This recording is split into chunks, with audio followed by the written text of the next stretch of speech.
What's going on, guys? Karen back again from Attack on Anime, here to bring you episode 27 review for Ushio and Tora.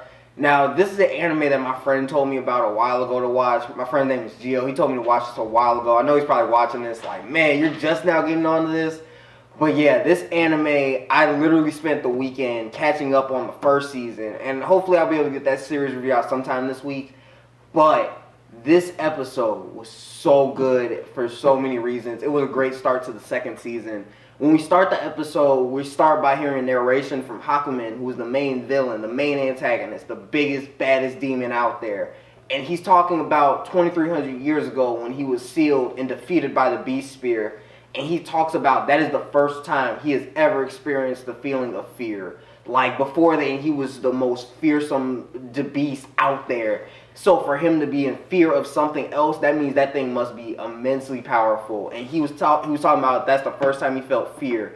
But Hakumen feeds off of fear. So throughout this episode, his plan is to send out his demons to eat everyone's memories of Ushio.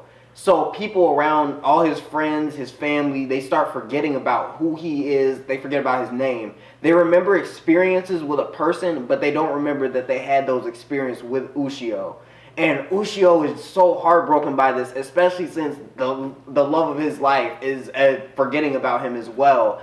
And he's just like so heartbroken because he's like, I'm alone. Like, I feel, this is the first time I felt so alone in a long time. And last season we found out that he's going to need help. Like, he can't defeat Hakumen by himself. He's going to need all his friends, everyone he's met along the way to help him in the final battle. So when he starts to feel this alone feeling, he's literally down on his knees like, I'm alone. This is the scariest feeling. Like, facing demons is not as scary as being alone right now. And Tora comes up to him, and Tora is one of the only people who remembers who he is.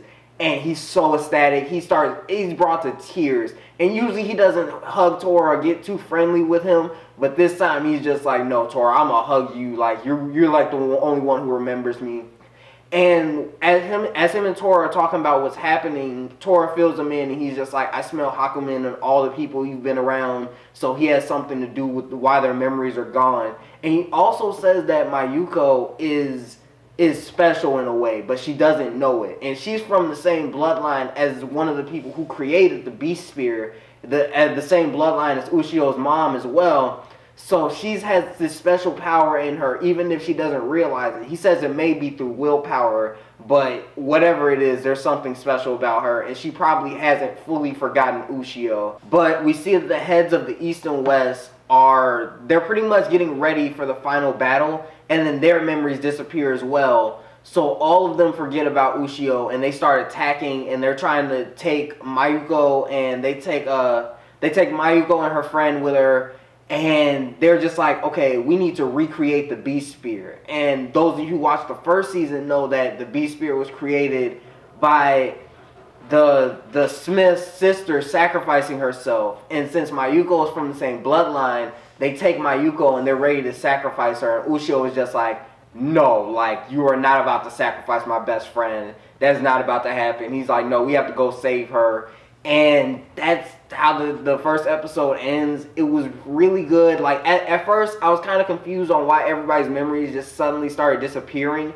But then once it was explained that the demons from the first season that could go into people's heads and start to mess with their bodies was at play. That's why I love Hakumen as a villain, because he's less confrontational, because he knows, like, if he comes to a direct conflict with the Beast Spear, the odds of him winning are lessened because the Beast Spear is just that great. So he has to find different tactical ways to mess with Ushio's mind. And he's just like, he feeds off of that fear, so he's just so ready to just make him fearful of him so the Beast Spear is less and less useful to him. But yeah, guys, that was the first episode of the second season, and it was off to a great start. I'm so interested to see how long people's memories are going to be gone. And the people at the priest sect, they're all turned into stone. I wonder why their memories weren't just eaten. Maybe because they're priests, they have like a higher, like, immune to like demons messing with their minds. So he just said, all right, we have to freeze them in stone. And one more thing that we found out is this time demon came back and told them that the Beast Spear will be broken in the final battle. And Ushio was just like, what? The beast spear is going to be broken.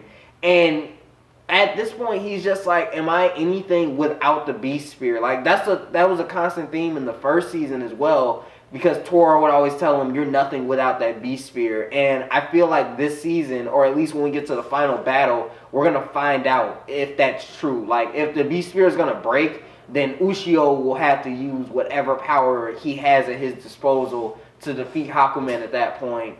Maybe his mom will give him some like priest power or something. I don't know. But guys, let me know what you guys think of this episode. What are your predictions for the whole season? Let's debate in the comments down below and let's talk about this. But yeah, until next time guys, don't forget to like, comment, subscribe. Peace.